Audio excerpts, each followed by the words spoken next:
我也希望透过这样的活动，能够让世界或者是台湾更加关注我们独立的女性游戏开发者。网络的世界就是，我有很多身份，你也有很多身份。Connect with as much people as you can, and I think that's one of the best things about the indie community scene is it's a community, right? It's a people that just connects with one another, and pretty much feel like this industry is like a small family, right? Hello and welcome to Connected. I'm Tomasz Koper, sitting in for Divya Gopalan. Today we're diving into the exciting world of technology and gaming while exploring some of the biggest advancements in the industry. In this UNCUT series, we showcase features that have not yet been aired on our television broadcast in their entirety. Taiwan is known as one of the leading tech nations of the world. From blockchain to gaming, we are here to present to you the scope of what the island has to offer. Our first film looks at how blockchain technology can potentially be leveraged in the realms of art and charity. Blockchain has promised to revolutionize the way we think about ownership and authenticity, especially with digital tokens. But here in Taiwan, there is still a lot of skepticism surrounding the use and value of non-fungible tokens.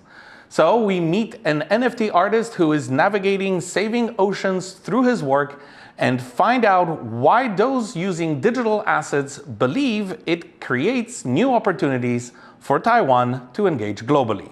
Take a look.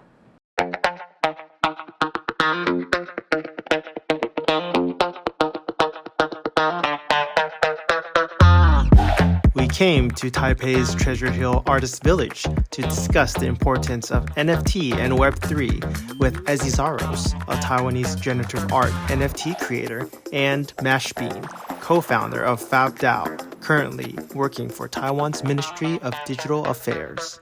NFT 对一般大众的认知其实并没有这么好，他们第一个想到的可能是投资，第二个是诈骗，就是因为这是绑在一起的。然后你看新闻，就是会看到什么谁暴富啊，然后什么东西暴跌啊之类的，所以 NFT 在台湾的那个基本的印象没有很好，所以我一开始做的时候不敢跟别人讲，我连那个 ID 都是用我以前的 ID 去重新编码出来的 ID， 然后默默的开始发作品这样子，对，这是最刚开始的事情。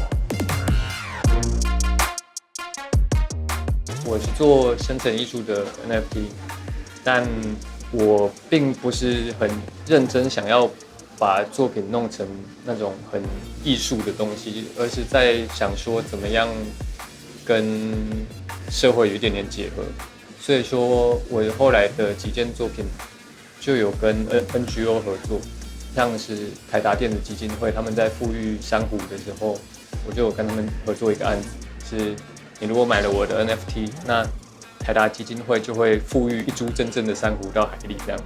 对，那我觉得这种形式的交流就很有趣，因为你并不是为了一个纯投资的行为在买这件事情，也是为了支持我的艺术创作，然后为了捐赠珊瑚。后来另一个案子是跟一个外国的环境保育者合作，他叫做 Kesa。那我们做的一个作品叫做海龟视角，想要凸显的是一次性的塑胶问题，所以我们就做了跟塑胶很像的水母。这个案子的最后的收入一部分就是转到那个五大环流研究所那边去，那他们就是一个专门在做海洋富裕的机构。NFT 的意义对我来讲，这一点是蛮重要的。NFTs is a digital identifier representing an asset like a piece of art, media, or digital content. They are stored on a blockchain to prove ownership. NFTs are a part of the Web3, a new iteration of the web which also includes DAOs, or decentralized autonomous organizations, a new, open, and democratic way for people to organize and collaborate.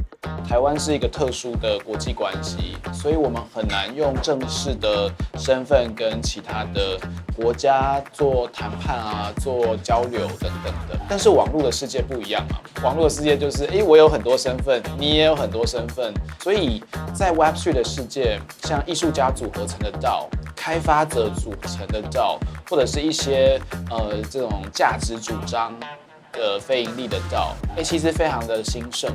那这刚好是适合台湾现在的状况的。我们可以突破某些以前没有办法做的困境，去跟国际交朋友。那在这种过程中，国境线就不知不觉的被打破了。我本身的工作是工程师，网站的工程师，所以说 NFT 出现的时候，跟我的工作其实技术的重叠性蛮高的，所以有新技术我就会去看。然后刚开始看的时候，其实我没什么感觉，因为我也没有特别想要做什么创作。然后再后来是开始出现很多 PFP 专案，比如说像猴子的头之类的，那个我看到之后又更觉得没兴趣了，因为那不是我喜欢的东西。我会实际踏入创作的契机，是因为我认识一个朋友，已经认识10几年了，他叫做阿乱，就是台湾最早在做生成艺术 NFT 的人，然后他就是超级一头热的一个人，然后他有点传教士的性格，所以他在 FB 上就会不断的放送什么东西很屌什么什么的。有一次他就是贴了一个榜单，是 NFT 的销售榜，是 FXH 的，它是一个生成艺术的 NFT 平台，然后就是有1周的统计说什么东西卖得最好这样。那一周前32名里面有5个台湾人吧，他就是说台湾人真的很会卖，很会写生成艺术。然后那时候想哇这么酷，然后我就开始把那32名一个一个点开来看他们的作品。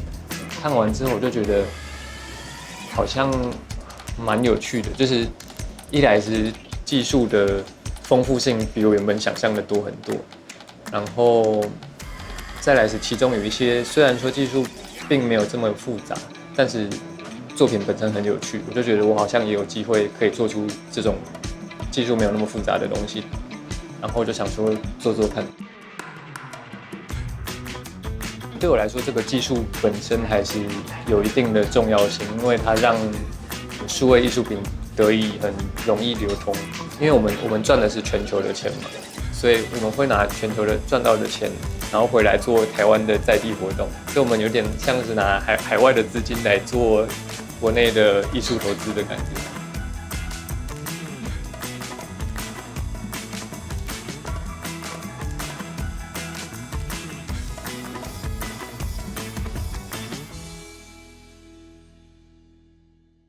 This next feature highlights an important and evolving aspect of the gaming industry, amplifying diversity. As gaming continues to grow as a global phenomenon, representation within the industry is becoming more crucial than ever. This video showcases how developers are overcoming challenges in an industry traditionally dominated by men.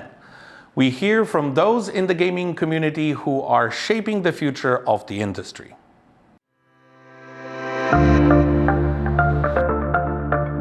What a world would look like.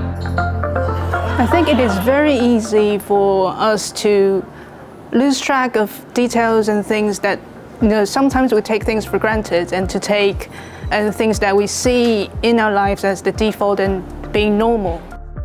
So events like this just brings other perspectives into your mind and to push you to start to think about, is this what we really want, or what is really needed, or what is really normal? 我觉得这样的活动是非常重要的，可以让就是这边的民众了解到女性开发者的重要，还有这样子一个群体存在。然后我也希望透过这样的活动，能够让世界或者是台湾更加关注我们独立的女性游戏开发者。Even though we're all really aware that it's important to have diverse teams and diverse representation and content in video games, it still really isn't the case. After graduating, I just jumped right into it, and because I have always wanted to do that, because I had a very fonding memory playing video games when I was a child and with my father. So that just basically brings me to wanting to do something that is just creative and bringing those kind of core memories to people. I think I did my master's in game design in 2010, and that was, I don't know, more of a coincidence. I just wanted to do something fun, do a different thing with my life, and discovered educational games and realized there's a passion there for me that I can transform education with joy. 对我来说，游戏设计是一个可以把我心里的世界，还有我的想法跟故事传达给玩家还有观众的一个方法，所以我才会选择想要加入游戏这样子的一个行列。I came into the game industry in the generation after Gamergate, I think is what I would say. I was given the ability to pursue game scholarship because of organizations wanting to think more about like feminist criticism of games in the wake of Gamergate. There was a push back against Gamergate in the mid-2010s that allowed me to do a master's degree that was funded. Even though I had been playing games and thinking about games critically for my entire life, I didn't think that it was possible for me. Slowly, as I continued my scholarship, my scholarly work inched closer and closer to making. So this is how I got into world building research. The way that games are made, the way that we think about the worlds of games, and the way that we make game worlds. And then I slowly started critiquing through making. And I realized that making games is really fun actually, and really compelling in its own right. And that I can engage critically with the games industry through the work that I make, not only through scholarship, but through the creative process. Yeah, the vast majority of video game characters are white and male, which is just a minority of the player base and human population. Yeah, we're struggling quite a bit with that. And also in terms of content, most of it is action and violence related, and a lot of us, to relax and unwind, would rather do something that isn't more stressful than our regular lives. I think to do with computer science in general, and how it has been historically just for a long time in the hand of white men, just being in computer science, computer labs, and just having the time and the resources to make entertainment with that kind of backing. There's a lot of embedded assumptions that get built into the world that it's clear that in the writer's room are not being questioned in any way. So on a thematic level, there's this way that worlds are maybe kind of tired or reproducing things that are familiar to us without thinking about it. Generally speaking, recently diversity has increased a bit, and I'm very happy to see that. But of course, within a society, there's always major themes that to be discussed and used and representative. But I think, yeah, things are popping up. 我个人会希望市面上会有越来越多以女性作为主要客群的游戏作品。我觉得这样的方式能够让更多的女性就是玩这样子的游戏，那或许也可以增加更多女性开发者。我的游戏夜归它是一个女性视角作为出发点的游戏，所以主要宗旨是希望玩家可以体验身为女性她们在夜晚独自回家的时候可能会面临到什么样的恐惧跟压力。I think there's been a lot of improvement lately and a lot of critical discussion.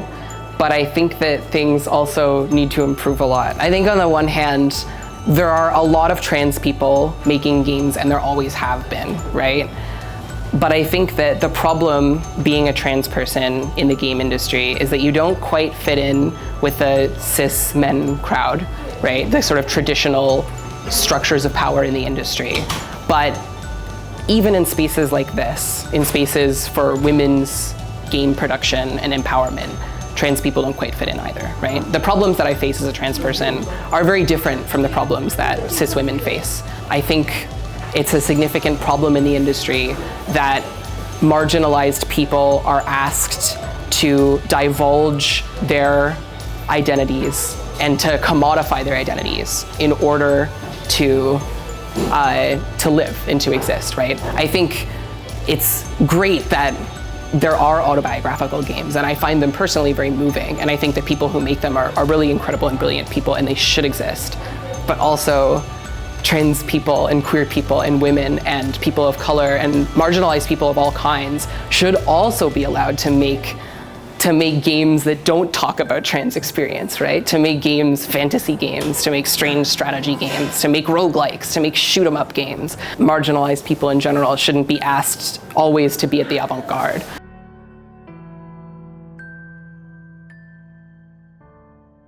As we heard there, while diversity is often discussed, women remain a minority in the gaming industry, making up less than a quarter of the workforce. Female gamers also face challenges, growing up competing with their male counterparts for time on consoles and joysticks. Here's Holly Liu, the co-founder of the mobile game developer Kabam, sharing her insights on the rise of women in gaming. I think the term where people have used for people who like to play games has been quite exclusive for quite the longest time. It's gamer. And most of the time, even when we were interviewing people for our video game company, most women would answer, oh, I'm not a gamer, but I play video games. Because for the longest time, gamer meant something incredibly specific, that you played a certain type of game, say StarCraft or League of Legends or World of Warcraft. Qualitatively, I totally think if you had a brother or somebody else your age, guess who hogged that console the whole time? It wasn't the girls, right? We were constantly having to watch, so there was definitely a lot more kind of reps that the boys got when it came to the hardware piece of things. Now, I will say once it moved to mobile, there was an entirely new class of gamers that ended up coming in, which is mobile gamers, and a lot of them were women. Last but not least, our final feature celebrates the creativity and resilience of independent game developers at the 2024 Taipei Game Show. We share stories from industry players across Asia, highlighting the current challenges faced by those just starting out. They also share valuable tips on how to succeed with fewer resources and how to make games stand out in a competitive space. Let's hear from those passionate creators.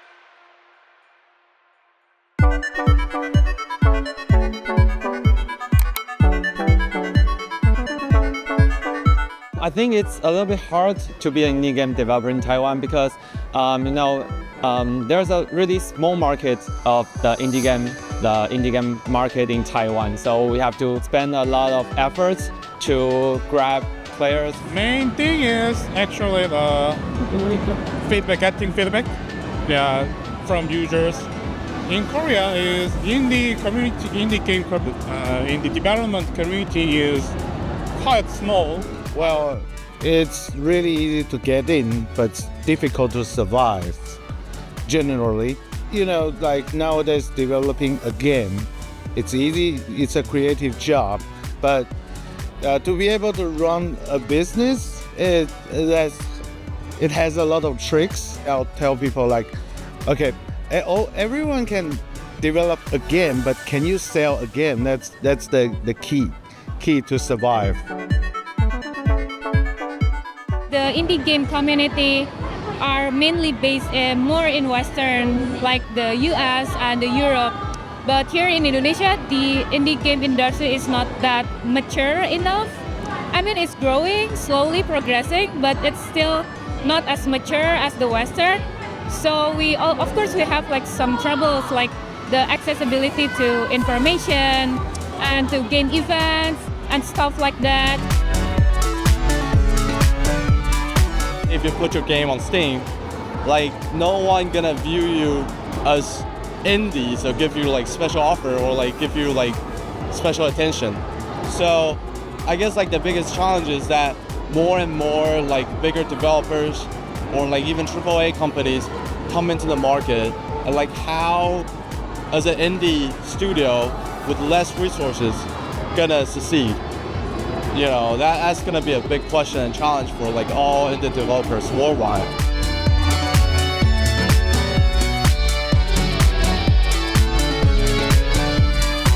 For us as an indie, we start small as a studio, right? We are pretty much like a startup. Typically, it's a lot of resource constraints, right? Both from the talent side to financing. So I think we have to think out the box how we work around. We have to train young talents, engage with schools, scout for talents who are willing to take on this risk with us. Because indie games players in Taiwan not quite enough, so we want to publish our games to international, but sometimes we are facing the problem that maybe we need some publisher or medias. We're trying to making our games that are not only for Chinese or Mandarin players.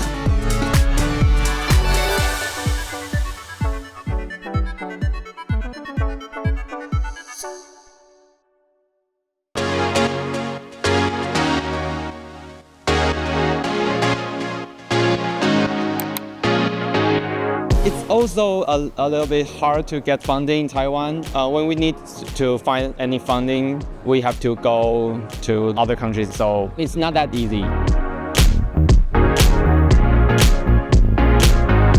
So I think in Singapore, we are in a very unique position, being like a very well-developed country. While there's a lot of funding in terms of investments in general, but directly into games perhaps is not as well understood. We are fortunate enough to actually be able to fund our own tickets. To travel around, to actually get such connections. You would definitely be missing out on trying to get such additional fundings from the game shows because they are not able to meet investors, meet publishers, and the likes.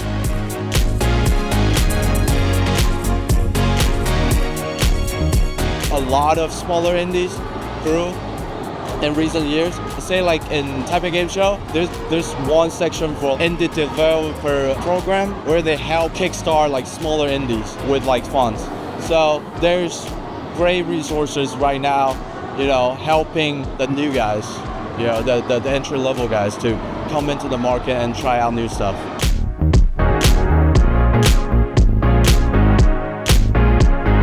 There's not a lot of fundings or institutional grants we can actually access if we are just doing, say, game development in Singapore. However, there are methods and I would say ways as a startup we could access such said fundings, because our government do actually support companies to actually take in fresher people for not only the workforce but also to train them. I think the government also plays a role in the indie game industry back in Indonesia, where they support us through some game events. So they basically have like this Indonesian Game Association where they kind of support us and connect us with the government. For Singapore, we've definitely received some aid before, but we've never gotten like production funding. Unlike say, we know Malaysia does it, Australia does it. I think what I'd like to see is not necessarily support for games as a money-making vehicle, but support for games as an art form. I mean, there's support for startups everywhere, right? That's not necessarily hard to find. But support for games as an art form is something that's a little bit rarer worldwide, I would say.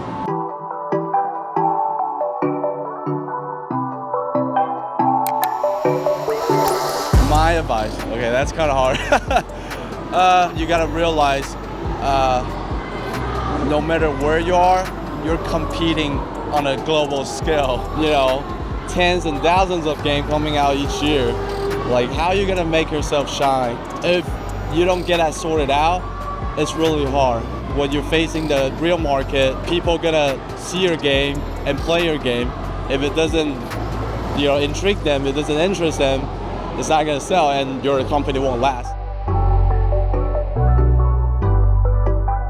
I think the most important thing is you have to be. You have to have a lot of passion in the indie game. You really need to be a player so that you will be happy when you're doing this very tough work. Reveal yourself more. Nowadays it's not a good day to hide your game for like 3 years and just suddenly expecting to have a good sale. Go to events and for example, like Taipei Game Show and talk to experienced developers.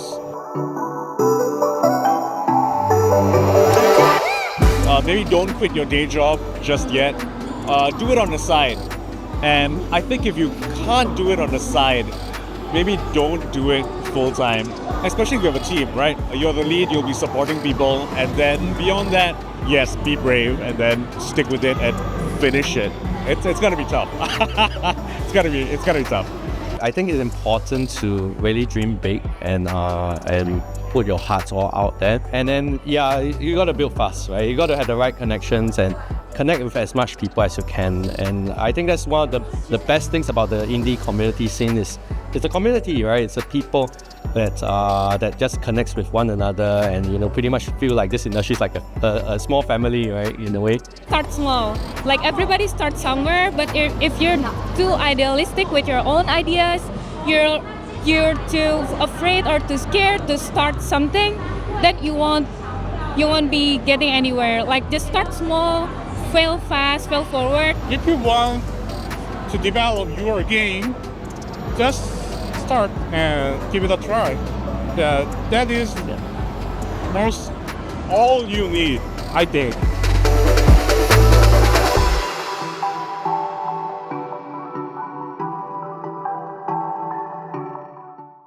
That brings us to the end of the show.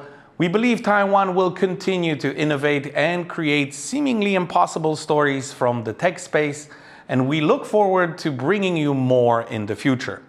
For our viewers everywhere, it's been good to have your company. If you've enjoyed today's episode or have anything you would like to add to the dialogue, join the conversation on our social media. And remember, stay informed, stay engaged, and stay connected.